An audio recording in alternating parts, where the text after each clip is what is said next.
Bendito el Eterno, el uno y lo único, que no hay nada excepto Él. Bendito sea su santo nombre y shalom a todos. Nuestra compañera de viaje, la porción Tazria, nos ha traído de la mano hasta la víspera del Shabbat, esperando que sea un Shabbat de paz y de bendición para todos, y sobre todo de redención, eh, salvación, consolación para nuestro pueblo Israel, que ahora mismo hay grandes amenazas de una escalada en la guerra, eh, esperando, esperando siempre la victoria en el nombre del uno y el único, esperando también las oraciones de todos sus hijos en el mundo entero, y con la seguridad de que todo lo que sucede está bajo el control del Eterno y todo será para bien. En un momento u otro será para bien. Hay momentos en que no lo vemos, pero al cabo del ciclo que esté ocurriendo siempre será una bendición. Y justamente esto no está pasando por gusto en este momento. Este es el mes de la redención. Celebraremos Pesaj en unos días más adelante. Y justamente esta porción tiene mucho que ver con la purificación. Y tal vez nuestro pueblo necesita purificación. Tal vez todos necesitamos, tal vez no, estoy completamente seguro que todos necesitamos purificación, introspección, revisión, pureza espiritual. No hay ninguna otra cosa más importante que purificarse para que la presencia del Eterno pueda habitar en nosotros.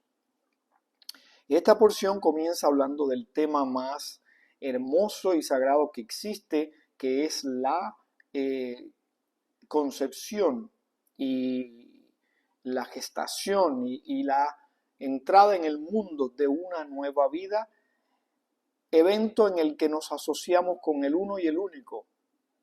Y en esto, esta fue la primera misbah que se le dio al ser humano, fructificad y multiplicad. Aquí es donde está la imagen del Creador, cuando las dos partes, acuérdense que este es el mundo de la dualidad, el mundo de la unidad es donde está el uno y el único, soberano sobre todas las cosas. Y en el proceso de la creación, que son varias dimensiones en las que su unidad y unicidad se va desdoblando, por decir de alguna manera, su infinitud se va vistiendo de materialidad, entonces entramos en el mundo de la dualidad, donde hay algo más que Él, o aparentemente hay algo más que el Eterno, que es el uno y lo único. Por eso se llama el mundo de la dualidad. Y esa dualidad, esa polaridad, la vemos reflejada en la creación, en la luz, las tinieblas, lo masculino, lo femenino, el frío, el calor, lo bueno, lo malo, etcétera. La dualidad se ve reflejada en todo. Desde el mismo principio de la creación dice fue la noche y fue la mañana el primer día. Así que la unidad, el día Ejad, está conformado por esa dualidad aparente. Esa primera raquía, esa primera separación que hubo representa la entrada en existencia de esa aparente dualidad. Y aterrizando acá en el tema de Tazria, porque si no me alargo mucho en eso.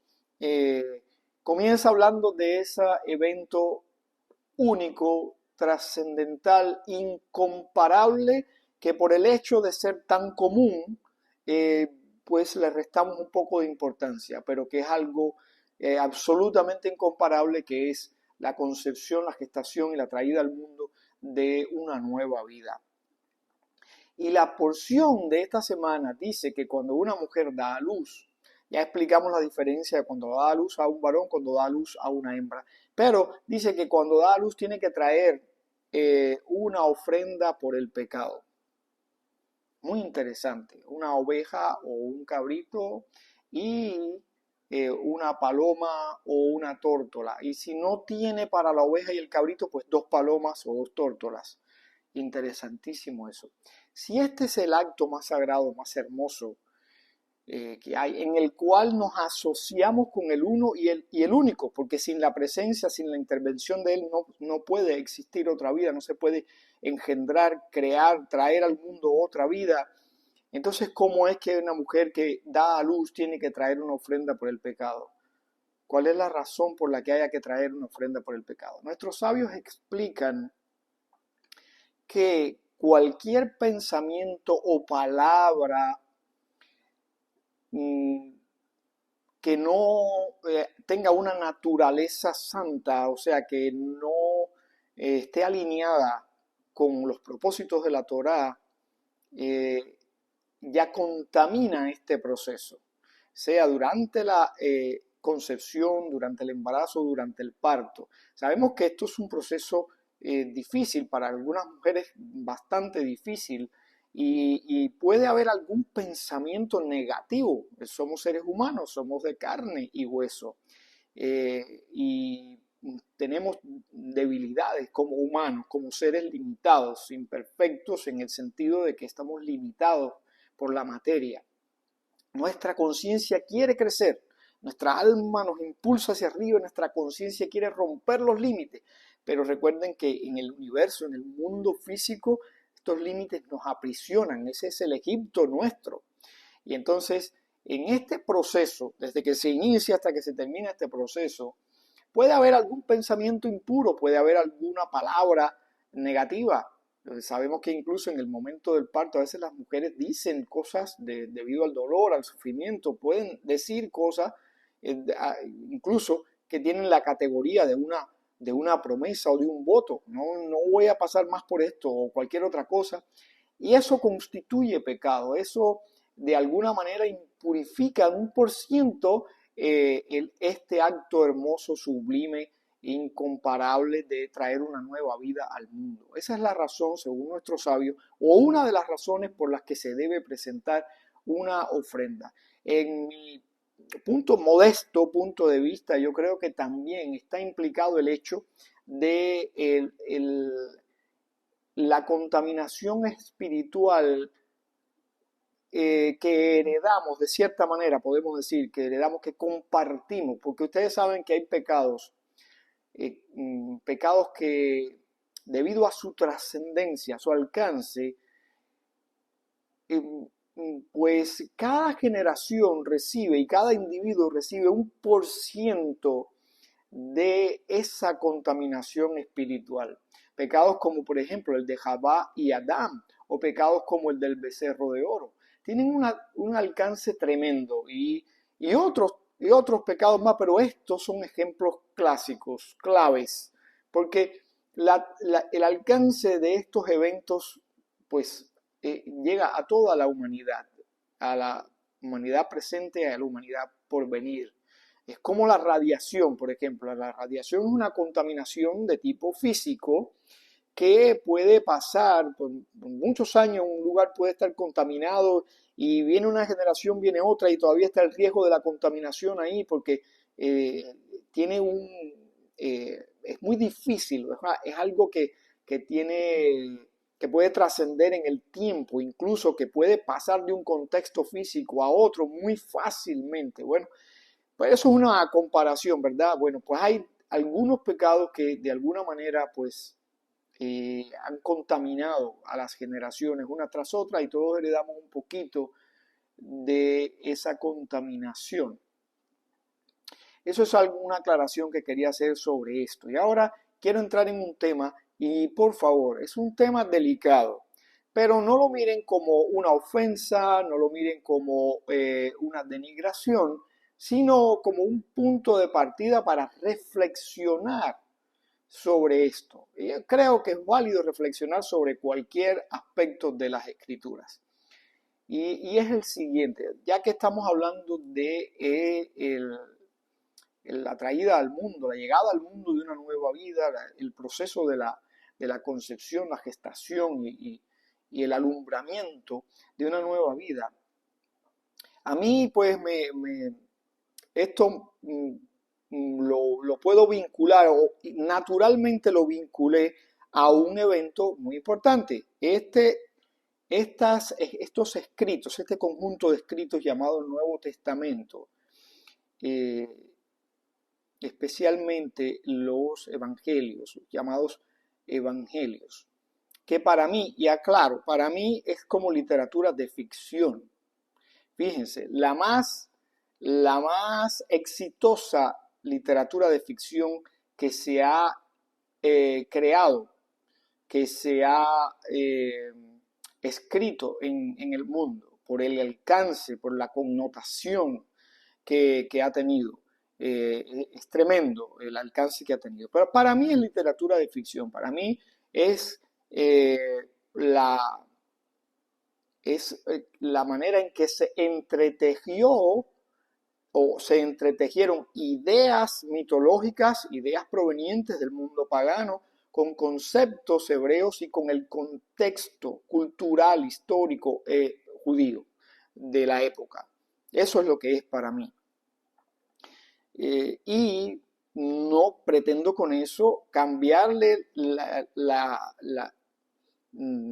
creencia a nadie, cambiar la opinión a nadie, cambiar los conceptos de nadie. Solamente estoy diciendo mi opinión y digo esto, repito, esto es un punto de partida para reflexionar sobre el tema.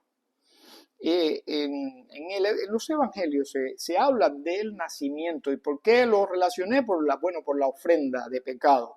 La ofrenda que Miriam, llamada María en los escritos griegos, la ofrenda que Miriam tuvo que llevar al templo. En aquel tiempo el templo estaba en pie. La ofrenda que Miriam tuvo que llevar al templo. Una ofrenda como la de cualquier mujer que diera a luz tenía que llevar. Mi pregunta es, si esto fue una concepción a ese nivel, inigualable, porque fue una intervención directa del Ser Supremo en esta mujer, que para la Iglesia Católica fue concebida sin pecado original, incluso eso, sin pecado original. Si ese evento tuvo esa marcada diferenciación para elevarlo a ese estado tan exquisito, entonces, ¿por qué de todas maneras ella tuvo que llevar esta ofrenda por el pecado? La respuesta pudiera ser la respuesta que le dio Jesús a el llamado Juan el Bautista en los escritos griegos. Así nos conviene cumplir toda justicia. Si Jesús le dijo a Juan que no se negó a bautizarlo porque si yo debo ir a ti y tú vienes a mí, Jesús le dijo, así nos conviene cumplir toda justicia.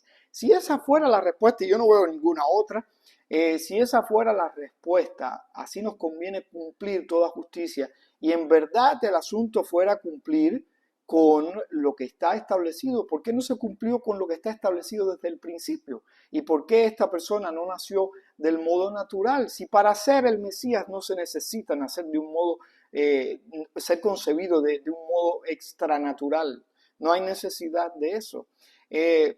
Si la misión es cumplir con toda justicia, ¿por qué no se cumplió con eso desde un inicio? ¿Verdad? Y se trajo a esta persona al mundo de la manera normal en que nacen todos los seres humanos para cumplir así con toda justicia, que además no es ningún acto de pecado ni nada por el estilo, al contrario, es la primera misbah que se le dio al ser humano y es un acto sagrado, siempre y cuando se hace con la kavaná correcta, con la intención correcta. Misbah que el mismo Jesús no cumplió porque nunca se casó.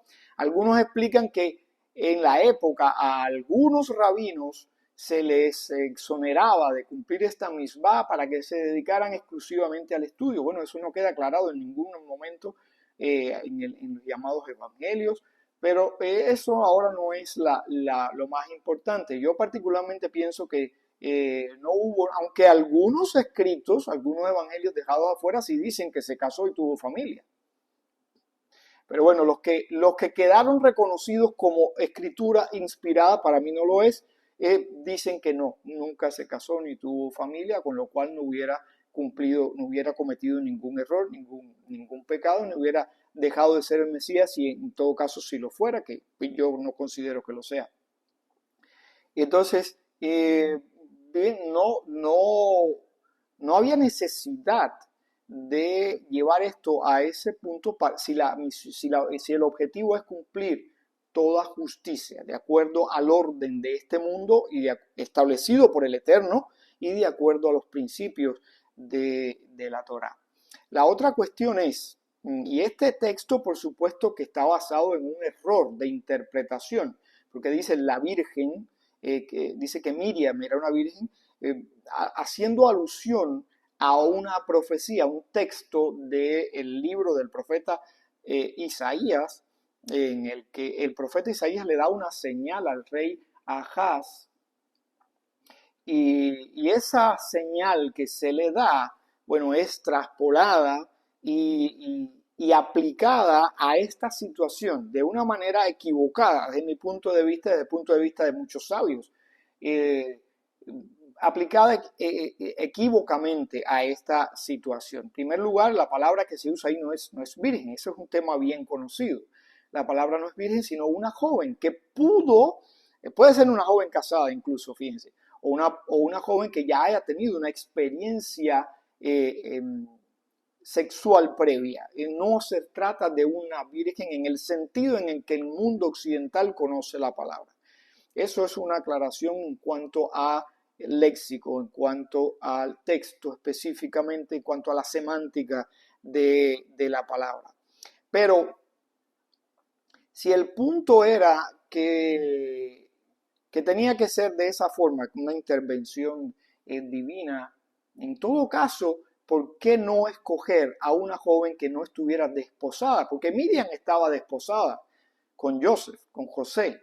María ya estaba desposada con José. ¿Cuál era el propósito de escoger a una mujer que ya tuviera un compromiso legal, un compromiso incluso bajo lo establecido por la Torá? Pudo haber escogido Dios, en ese caso, a una mujer que no tuviera un compromiso. ¿Por qué razón? Porque cuando una mujer está desposada, aun cuando todavía no se haya eh, unido carnalmente a su esposo, ya es una mujer que si tuviera una relación extra, una relación con otra persona que no es aquel varón con el que está desposada, eso se considera, técnicamente eso es adulterio en la Torá. Entonces, ¿por qué Dios escogería a una mujer que estaba en esa situación? Técnicamente eso está categorizado en la Torá como adulterio. Incluso cuando sea una intervención sobrenatural, la relación con una tercera persona es pecado, porque ya ella tiene un compromiso y Dios respeta los compromisos. Y máximo un compromiso que se hizo bajo las reglas de la Torá. Dios respeta eso.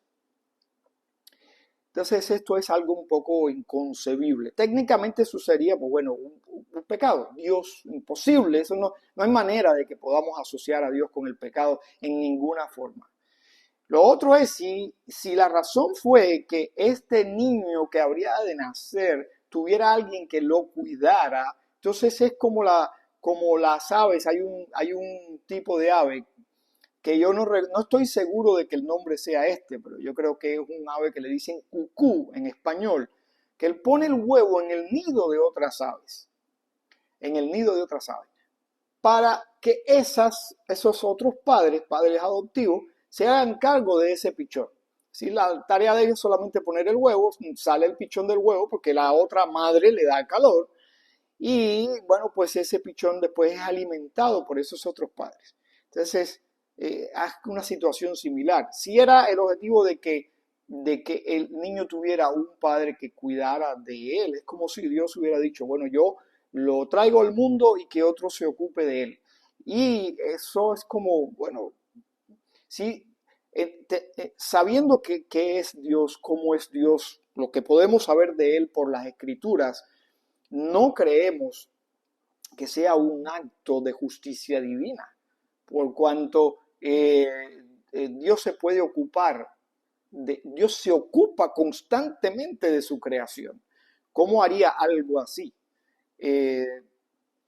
Dejar a otro una responsabilidad, no le veo a eso ningún sentido que esté alineado con la justicia divina y con los principios de la Torá.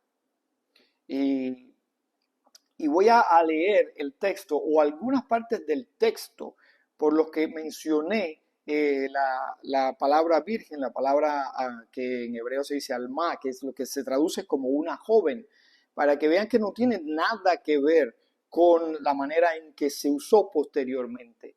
El contexto histórico es este. Dice, y sucedió en los días de Ahaz, hijo de Jotam, hijo de Usías, rey de Judá, Resín, el rey de Aram, y Pekah, el hijo de Remalía, el rey de Israel, subieron a hacer guerra contra Jerusalén, pero no pudieron triunfar sobre ella. O sea, se aliaron. ¿Quiénes se aliaron? El reino del norte con la potencia del momento. La potencia del momento era Aram, los sirios. La potencia que les sucedió fueron los asirios. Fue la siguiente potencia que se convirtió en una potencia mundial. Entonces, ese es el contexto histórico. Lo que sucede aquí es que el Eterno manda al profeta a tener una conversación con el rey, que no era un rey justo, pero aún así era la simiente de David y Dios honrando su palabra y manteniendo aún la integridad del reino de Judá, del reino del sur, le dice que no tema y que incluso pida una señal. Dios aún le autoriza a pedir una señal, el rey se niega a pedir una señal y el profeta lo critica. Estoy aquí haciendo una... no recuerdo la palabra técnica para eso ahora, pero parafraseando, voy a parafrasear la idea. Y Isaías le dice, bueno, ¿por qué quieres ser tan justo en este punto? Si no es precisamente esa la característica tuya como persona, como rey, ¿por qué quieres ser exquisito en este punto si el mismo Dios te está dando la licencia para que pidas una señal? Pero bien, aun cuando tú no la quieres pedir, te voy a dar una señal. La joven, el texto no aclara exactamente si la joven era esposa del rey o esposa del profeta o de alguien más. Asumimos que era presumiblemente esposa de uno de los dos. La joven, y precisamente se usa el artículo definido, la joven, porque aparentemente era alguien conocida de ambos. El rey sabía a quién el profeta se estaba refiriendo. No era una joven que no nadie sabía quién era la joven, alguien que tú sabes quién es. Va a concebir y va a traer un niño y aquí lo importante es lo que sigue. Llamará su nombre Emmanuel y comerá crema y miel y tan pronto como sepa diferenciar lo malo de lo bueno. Porque antes que el niño sepa diferenciar lo malo de lo bueno o escoger entre lo malo y lo bueno, la tierra de los dos reyes a quien temes será abandonada. Esa es la razón de la señal, no es una profecía mesiánica, era una profecía inmediata. Lo que le estaba diciendo el profeta Isaías al rey Ahaz es: ¿ves esta potencia? Es como si ahora estuviéramos hablando de Rusia o de China o de los mismos Estados Unidos. Como si un país enemigo de cualquiera de estos países tuviera temor de una invasión y un profeta le dijera, ¿tú ves esta potencia? Bueno, antes que un niño sepa diferenciar lo bueno de lo malo, lo cual puede ocurrir en 3 años, digamos, esa potencia no va a existir. Algo inconcebible, porque si a alguien del presente le dicen en 3 años China no va a existir o los Estados Unidos no van a existir más como nación o como potencia mundial, a duras penas podríamos creerlo. ¿Cómo la primera potencia del mundo en 3 años se va a desaparecer, se va a diluir en las aguas del tiempo y de la historia? Eso nos parece imposible. Eso es lo que le estaba diciendo el profeta al rey Ahaz. La joven, sea tu esposa o sea mi esposa, la joven a la que se estaba refiriendo que ambos conocían, va a dar a luz, va a tener un niño lo vamos a llamar Emmanuel por orden divina. Y eso quiere decir que Dios está con nosotros, asegurándole que Dios no se ha desentendido del asunto, ni de la nación de Israel, ni de ninguno de nosotros. Y eso no está puesto, ese nombre no está puesto por gusto. Va a concebir, va a dar a luz un niño. Ella está, ahí tendría ya un lapso de 9 meses. Y antes que ese niño sepa diferenciar lo bueno de lo malo, estas dos naciones que tú temes ya no van a existir. En eso consistía la señal.